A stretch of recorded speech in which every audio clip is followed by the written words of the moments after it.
India officially announced the inauguration of 5G network services in the country earlier this week at the India Mobile Congress in the capital. Now, 5G promises to offer lower latency, higher capacity and increased bandwidth as compared to previous generations of wireless technologies. 5G will also provide businesses with greater flexibility, hopefully reduce costs and enable applications that aren't possible today. In fact, 5G will be the foundation of a smart, connected world in which artificial intelligence, the Internet of Things, and extended reality can be leveraged to the full potential. India's telecom sector is betting big on the transformative power of 5G, and telecom companies are already going live with 5G services across urban India. Airtel today said that it is live in 8 cities, while Jio is beta testing in Mumbai, Delhi, Kolkata and Varanasi with plans to go full throttle in 2023. 200 Indian cities will have access to the technology in the next 6 months. Now, as per a report from GSMA, Indian telecom giants are expected to invest between $19.5 to $20 billion in the development of advanced infrastructure for 5G by 2025. The report added that 5G could benefit the Indian economy by $445 billion between 2023 and 2040, or more than 0.6% of the GDP forecast for the year 2040. Now, this is hardly surprising given that the transition to 5G has the potential to transform lives, bridge the digital divide, and enable newer avenues of socio-economic growth. The opportunities are plenty, and startups are leading the charge by building applications that can unlock new cases and revenue streams through innovative business models. From smart manufacturing to immersive content like AR, VR, cloud gaming to smart healthcare, virtual education, and even autonomous vehicles. Hello and welcome to Young Turks, India's longest-running show on startups and entrepreneurship. I'm Shireen Bhan. Joining me today to talk about the 5G potential are Aakrit Vaish, co-founder and CEO of Haptik; Rajesh Mishra, the founder and CEO of A5G Networks; also with us, the founder and CEO of Echelon Edge, Gaurav Gandhi; and Anant, the co-founder and CEO of Tweek Labs. Gentlemen, appreciate you joining us here on CNBC-TV18. Aakrit, let me start by asking you, at the start of the program, we've already laid out some numbers that various forecasters are talking about in terms of the potential that 5G has to offer as and when it is completely and truly available and accessible. Now, I want to understand from you, how are you reading this change, and how are you, more importantly, gearing up for this transition? Thanks, Shireen, for having me here. Good to see you again. So I think, look, every wave of new technology and innovation means that industry evolves, and accordingly, all of us have to evolve. 5G, of course, has been in the works now for a couple of years, so it's not something new to most of us. Everybody has been preparing for it. I think the numbers are there for everybody to see. I think there is going to be a significant impact in terms of the way consumers use the internet and how much they use it and the speed at which they use it.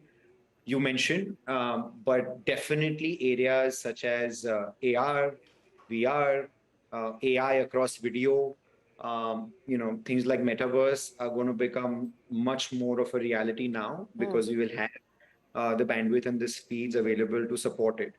At Haptik, we have been in the AI business for almost a decade now, and we have now started thinking about how some of our conversational capabilities can be applied to these new mediums, such as video, AR, VR, and so on.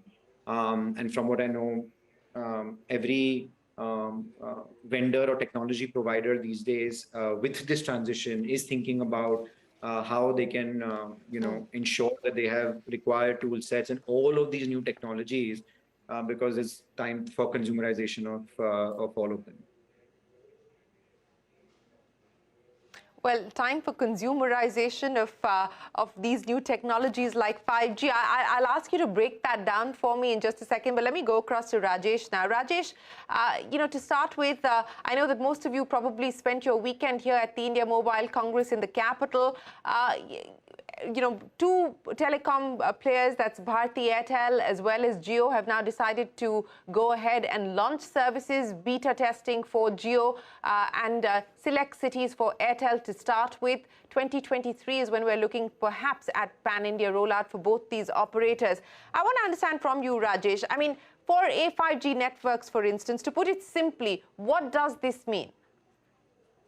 So for A5G, what we are trying to do is build a new architecture or a new way of deploying 5G. So that way you or the consumers can decide what the future and what the applications look like. For example, if the networks were still 2G, we probably wouldn't know about Uber like the way we know today, or all the food applications. So the 5G is very different. It's very new. It's not just the more bandwidth. It's about a lot more than that. And our goal at A5G is actually build a new type of software, new type of architecture, so that someone else actually decides what the next Uber looks like. And we don't become the bottleneck into that. So when you say things like you don't become the bottleneck, hopefully you remove the bottlenecks. But when you say things like, A5G functions like an Airbnb software that unifies different types of properties, decode this for me in plain English. What does this mean exactly? Sure. We talk about AR, VR, or a lot of different applications. And honestly, these applications work well on 4G or even on Wi-Fi.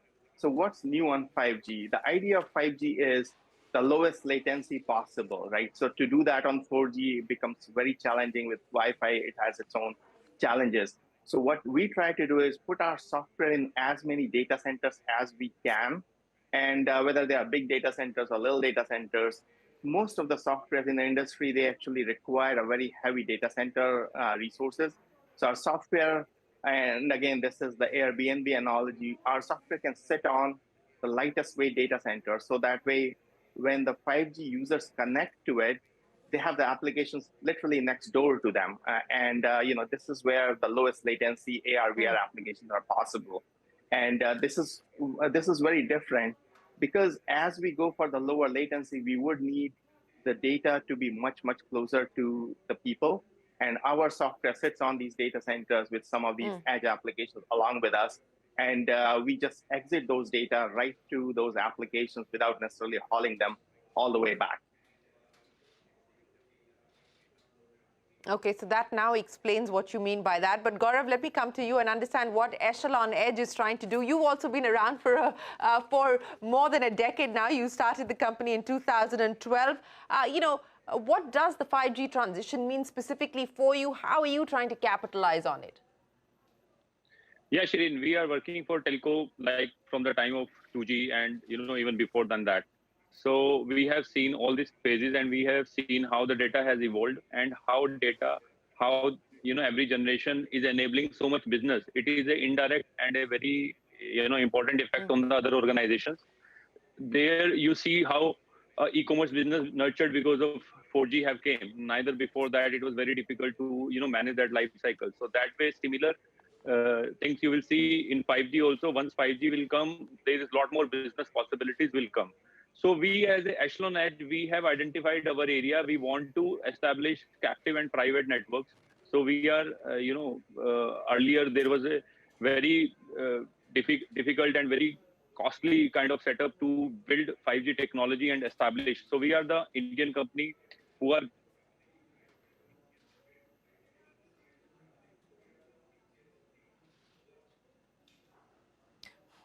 Well, speaking of 5G networks, we seem to have lost that line with Gaurav. We will try and reestablish contact with him. He was trying to explain to us what they're hoping to do to build out captive as well as private 5G networks. But let me go across and speak with Anant Sharma, the co-founder and CEO of Tweek Labs. Anant, many thanks for joining us here on the program. You are the new kid on the block, so to speak, as far as this panel is concerned. A sports tech company founded in 2019 by IIT Delhi graduates. Anant, what is Tweek hoping to do, and what does 5G mean for you?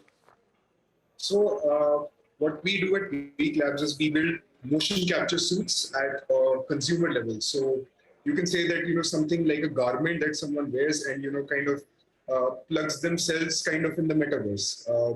In AR and VR right now with the current devices that you see, you have visions, you have virtual reality and, digital assets that you can see, but to really immerse yourself inside, you kind of need your body. You need your body's movements, and to digitalize them is what a motion capture suit is for. What we are right now kind of doing is building it for sports, because there is information, there is 3D information that you kind of need to render, which will actually enable athletes and coaches to understand their body better.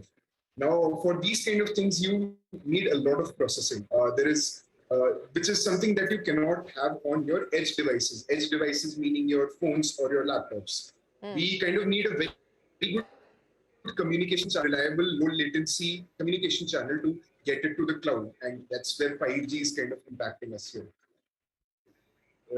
In general, what we do. Okay, so I would imagine at this point in time, the use cases for high performance athletes at this point in time. Well, you know, talking about plug and play, I walk around connected to my microphone and my earphone pretty much through the day, so I understand the plug and play model to some extent. But Aakrit, let me come back to you now. You know, we're talking about use cases and what 5G is probably going to enable us to be able to do.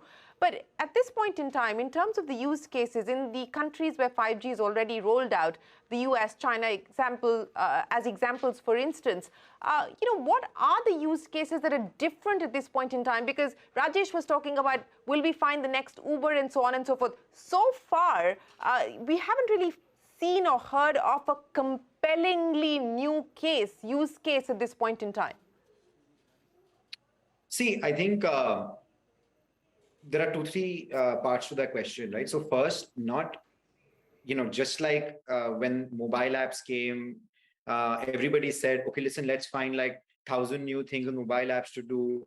And then, you know, websites will go away. You know, not every technology evolution necessarily warrants that there should be like all sorts of new use cases. In fact, you know, the way we should think about this is the reverse, right? We should identify problems that exist, and how can, you know, 5G as better, faster network actually solve it. And then the second, you mentioned about US and China, and I think this we've all seen, right, over the last, 20, 30 years, is that not necessarily the same set of problems or use cases are applicable across geographies, and particularly in India. So I actually think that a lot of India first problems can be solved once we have pretty much nationwide 5G deployment. I mean, just imagine the application of things like augmented reality or virtual reality in agriculture or agri-tech, right?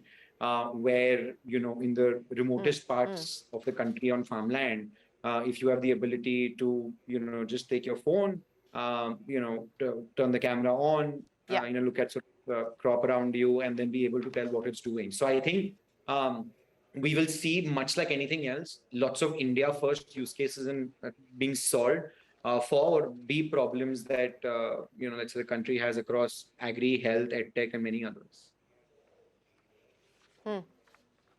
That's an interesting way of looking at it, and let me get Rajesh to come in on that as well. Rajesh, you know, as Aakrit was mentioning, we perhaps should look at it as problems that India needs to solve and try and see how 5G can enable bringing solutions at scale to be addressed some of those. In your assessment, you know, where do you believe we're going to start to see the big ramp up? Which are those areas that you believe we're going to start to see the ramp up? And specifically, as far as your own business plans are concerned, in terms of expansion, you know, what do the next 12 to 18 months look like, given the fact that we now have seen the launch, at least as far as 2 telecom operators are concerned? Yeah. So, you know, having our team actually involved in what was Open RAN journey, which is started in a 4G world about 10 years ago. The fundamental thing about 4G, 5G, and again, it may sound kind of counterintuitive, that 4G and 5G don't really offer a speed differentiation. It's a hardly a minuscule amount of efficiency 5G offers. What's best about 5G is about the new spectrum. If the new spectrum didn't, you know, get allocated in India, then 5G wouldn't really be a big differentiator story. This is where 5G shines, meaning you get a newer spectrum, you get to divide up that spectrum for different applications. And this is kind of how we need to look 5G about, is you have a large chunk of spectrum, that means some more data, uplink or downlink, or some combination of that. How you divide in terms of the users downloading on their mobile phone versus the fixed wireless access, that's actually turning out to be a really good use case in the US. All of a sudden, Verizon and T-Mobile are actually big, they're pushing, and they're gaining a lot of customers on the last mile fixed wireless access. So those are kind of the use cases which are showing up. And in terms of India, I do believe the fixed wireless access will be a big different use case, what we haven't seen in 4G world, because again, we now have a spectrum to divide up, and the private networks will be another one. However, on a private network, we have to caution about making a really differentiated use case compared to Wi-Fi, and there are some use cases where it works well, and some use cases it's as good as Wi-Fi. In terms of A5G, actually, we are a global player, so we are actually working with global operators. And in some countries, we are actually part of their infra build-out for providing the 5G core software, which our team here in Pune builds. In India, we had announced our relationship with Vodafone in India last Mobile World Congress about a private network pilot. So those are kind of the opportunities. So one way I look at it is we are still deploying 4G around the world. There are many African countries where I'm actually, A5G provides a 4G software as well. So we are talking to them about their brand new 4G launch.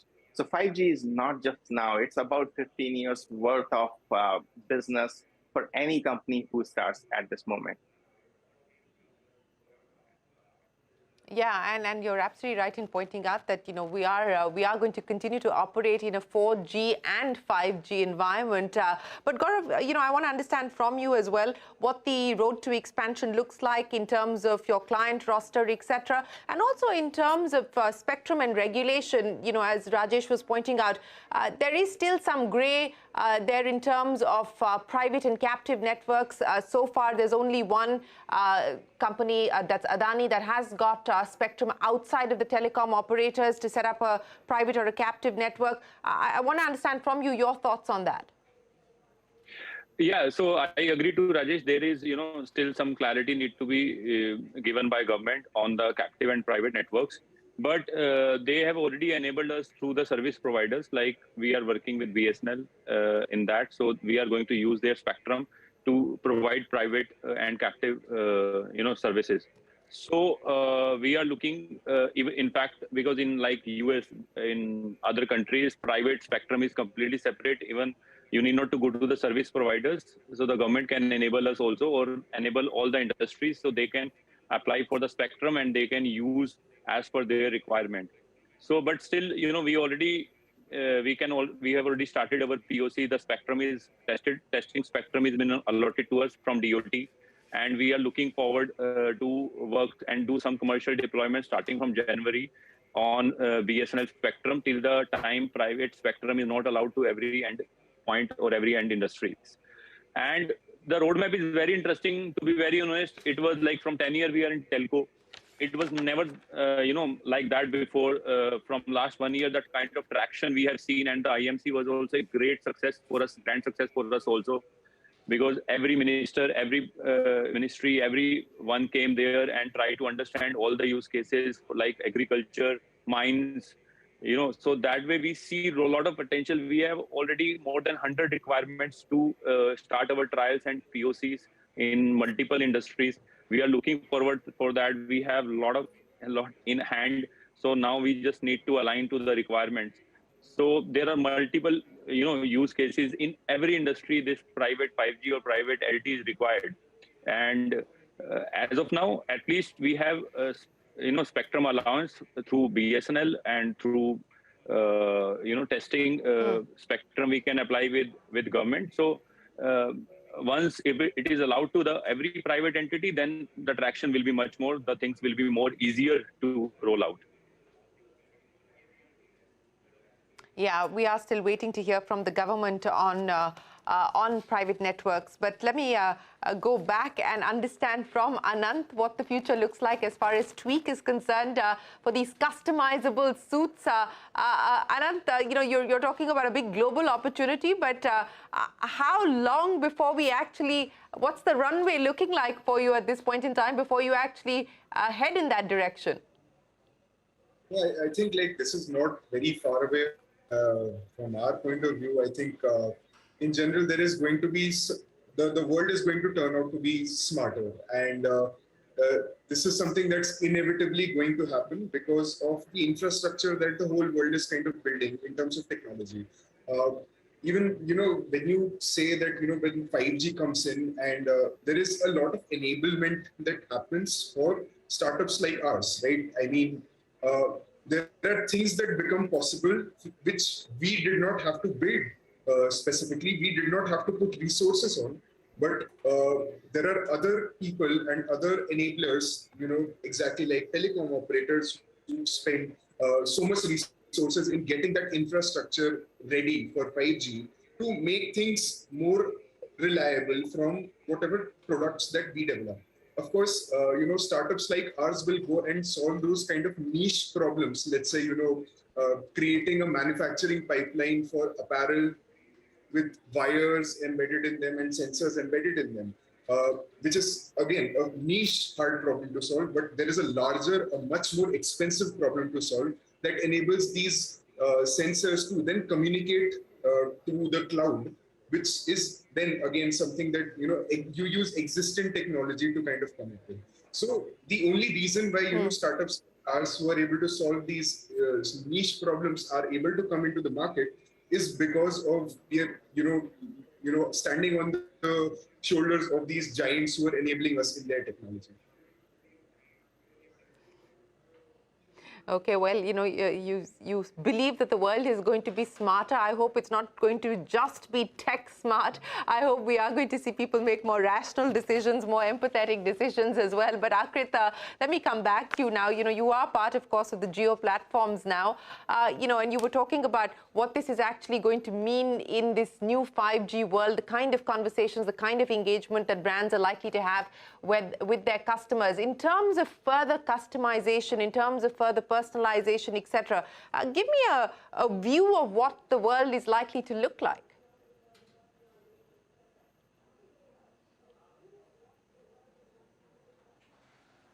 Aakrit, you're on mute.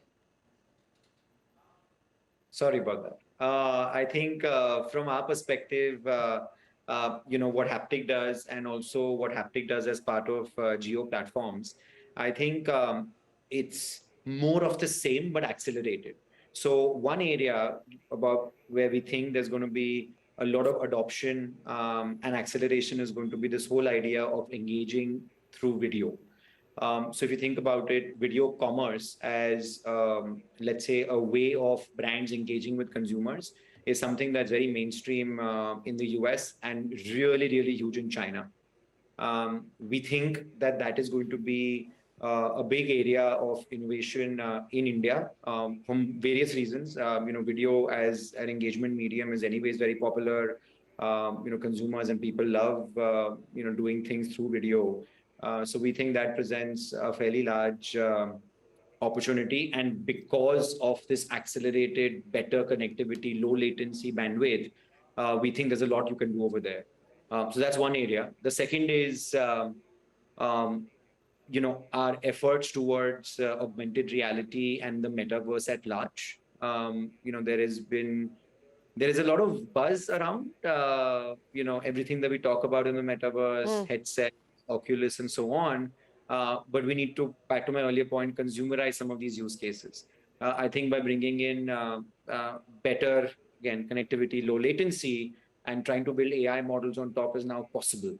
So we're going to see a lot of innovation when brands are trying to engage consumers through the metaverse, powered by lots of data and AI coupled together. So those are the two areas that we feel we're very excited about and we think will accelerate because of this transition: video commerce and then augmented reality and metaverse at large.